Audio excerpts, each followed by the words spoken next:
And then when you get down to your trousers, here's an interesting thing about today. Most of what our girls will accept is based on what other people think is okay. So if our guys are sagging, they're probably giving the girl the impression that they're putting their best foot forward, even if it's in bad taste. If our girls decide that our guys should pull their pants up, the guys are going to pull their pants up, especially if they want to be with the girl. And if their friends say something about it, they're probably going to blow their friend off, because after all, they're not going to date their friends, they're going to date the girl.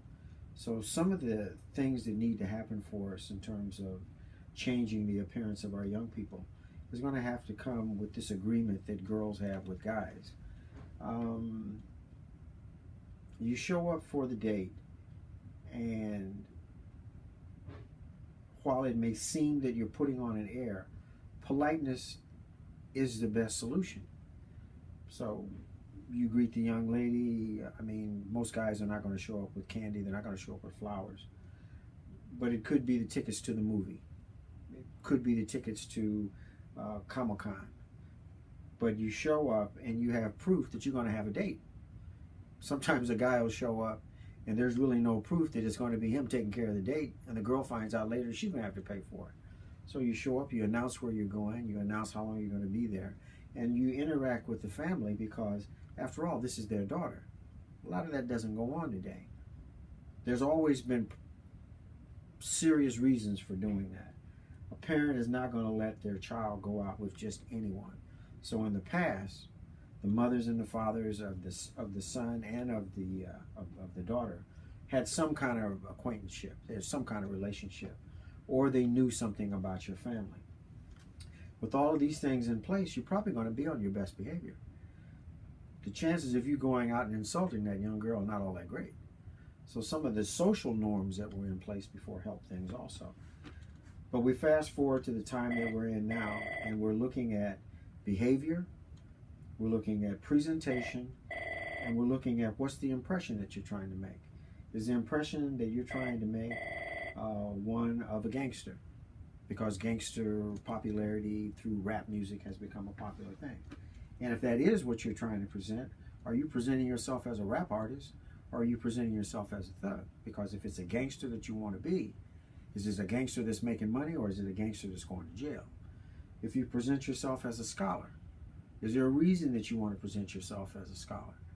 Do you think being a scholar is something hip, or do you think knowledge is an important thing and you want to share it with people? Are you presenting yourself as an athlete, or as they say today, the jock? All these things have meaning behind them, and if you don't understand the meaning behind them, then you're sending some mixed signals. Once again, when the quote nerd shows up, or the scholar shows up, the way he packages himself is going to have a lot to do with that. The way the athlete shows up today more than ever before, maybe the young person is showing biceps and the size of the neck and things like that, where in the past you knew the person was an athlete because they were either on the basketball team or they were on the football team. The other part of it is a young student that shows up that's doing great things in the community, his reputation speaks for him. Parents are probably going to know about it if he's a good athlete. Parents are probably going to know about it if he's getting good grades. Probably something in the newspaper about the National Honor Society or whatever. So the things that we do to make sure that the young lady we're going to spend time with is not only proud to be with you, but honored to be with you, is that you're putting things into yourself that are worthwhile. You're putting time into your knowledge. You're putting time into staying physically fit. You're putting time into packaging yourself the very best way you can. Recently, we were talking about the difference between good style and being dressed in a costume. I don't think many young men are aware that if they see an entertainer dressed with a funny hat on, funny little pair of pants, and funny little pair of shoes, it's part of their gimmick. It's part of their shtick. Do you have a gimmick or a shtick that you're pushing because you want to be an entertainer later on? Or are you trying to present the best you? If you're trying to present the best you, then you want to make sure your clothes fit. You want to make sure that you've come up with either an Ivy League motif, an Italian motif, an English motif, or a bespoke motif, something that's always made just for you. What are your best colors? Do you tend to wear stripes? And if you do wear stripes, are you wearing cotton? Are you wearing polyester? If you're wearing stripes in your trousers, you're wearing flannel in your trousers, are you wearing a worsted fabric? Are you buying the best worsted fabric? Do you even understand what I'm talking about? This is when you start bringing fashion into a place where people can actually do some learning as opposed to just mimicking other things. I don't think we can say enough about how frequently now you see someone who is dressed almost like a character. And we have more characters that the young ladies are running into than anything else. And once again, with regards to a person's appearance, younger people are defining themselves or establishing who they are. And in doing so, they're taking these little gimmicky things and moving forward on it. Another interesting thing about going on a date is if you are a person that's dating someone who's into tattoos, or if you're dating someone who's not into tattoos but they like you, inevitably some kind of conversation is going to come up with that. And are you going to be comfortable with that? Have you looked down the line 10 years, 15 years? Have you thought about having tattoos all over your arms and all over your neck and being 75 years old? I don't think most people do. That's not one of the luxuries of being a young person, that you would look that far into the future. Say you're taking someone out for dinner. There's a whole approach to taking someone out to dinner. Do you choose a place where it's rowdy, it's loud, and almost anyone's going to show up? Do you choose a place that has an intimate section where you can go and be in a quiet environment? Do you choose a place where the waiters are very knowledgeable? Or do you choose a place where people just come in and anybody's working as a waiter? Do you choose a place where you're going to tip? And if you tip, are you tipping to flash, or are you tipping because it's a part of the etiquette? Because going out and dining, part of the etiquette is that you tip the people who come out and serve you, because that's really how they make their money. So selection of place for the date is an important thing. If you're going to a venue where there's going to be music, have you discussed it with the young lady? Or have you made the choice and this is all it's going to be? Because once again, the other part of the relationship, even before you get married or even before you decide that you're going to be with someone for a long time, is to make sure that we're on the same page. And I'm not so sure that that's the way it goes today. Some other things have changed drastically, and maybe they've changed for good, where the young lady decides we're going to go someplace, and in some cases, she pays for the whole thing. Does the guy say, hey, look, I'll get the next one, or does he just go along with it because that's the way it is? When you establish the fact that you have a gentlemanly quality about you, that should separate you from the rest of the guys. And without being extremely detailed this first time through, those are some of the things to take into consideration when we're dating. The other thing is, women are different than men. We all know that in an intellectual way. But in a heartfelt way, we should probably take another look at it for our young people today. Why would a female be okay with a guy who does very unsophisticated things in a public setting?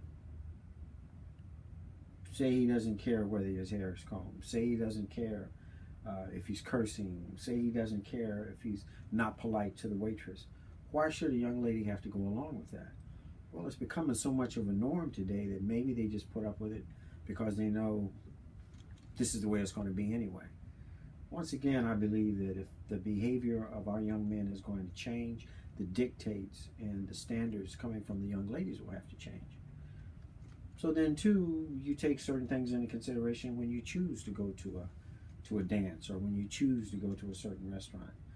Do you suggest that maybe your date would want to wear a more formal dress? that it may not be as short. Or maybe you have photographs of what you think might work for that situation. There's a lot of different directions that we would consider, and I think sometimes when we get together and do live workshops, we can set our folks down, talk to them, and give them scenarios that they can play things out of. How do you say good night when everything is all over with? Many movies have shown guys who awkwardly reach over and try to kiss the hand of a girl, or awkwardly reach over and try to kiss the cheek and end up biting or something like that. There is a whole uncomfortableness that goes along with a first date where you really want to be intimate, but you really don't know how. In some cases, you might want to talk to your mom or your dad about it. But not all of our young folks are coming up in families where someone even has that kind of information. Because maybe the dad met your mother under odd circumstances. So the whole etiquette thing is being lost in the change of times. And the way we get back to it is to spend time in Q&A and give young people an opportunity, not so much to experiment, but to try some things that have been done before, to see if they can do them in a new fashion. The idea of buying flowers to say, I appreciate you, or we're going to a special place and I'd like for you to have this, may be totally out of the question for someone. It doesn't mean it's not a good idea simply because you haven't heard of it. So sometimes you want to investigate the things from the past. Chivalry, you're walking down the street, it's been a rainy day and a car goes by. The whole idea of the guy walking on the outside is that he would catch the puddle. He would catch the water. Today, depending on who the guy is, he would definitely want the lady to catch it because he didn't want to get dirty. All these things had meaning at one time. The idea of taking your jacket off on a cold or a chilly night and draping around the shoulders of your date. All those things had meaning to it, and it wasn't so much about being macho as much as it was about being kind. And kindness should be a part of the equation also. I guess the last part of it is, what happens in a relationship when you find out that no matter all the time and energy you put into your dress, your etiquette, your special gifts, the place that you've chosen to go to, you find out that this person is really not interested in you. Do you get mad, storm off, tell people a lot of uninteresting things about the girl or the guy? Or do you chalk it up as part of the way life goes? You know, every time that you choose a book to read, it may not be the book that you want, so you get another book. Every time you choose food from a selection of food you've never eaten before, some of it you like, some of it you don't. Well, it's the same thing with people. We run into people who we think we might get along with, and then at the end of it, we agree to disagree. You're not for me, and I'm not for you. Or, I really like you, and I realize that you don't like me. All these things are being played out in sort of a crude way today.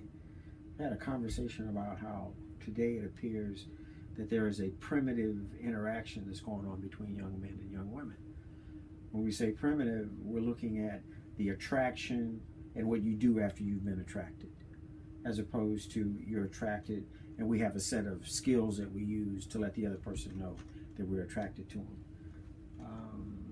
So much has changed, and yet it really goes back to, I like this person, I'd like for them to see me at my best. So do you want to see you at your best in terms of just your speech and your delivery, or do you want them to see you at your best in as many aspects as possible? I would say in as many aspects as possible, because you never know what's going to come up. You just never know what's going to come up. You go to a book signing and you find out that there's somebody there that can help you with a test or an exam that you're going to have. You want to engage that person in some conversation so that you can have that information when it's over with. You got that?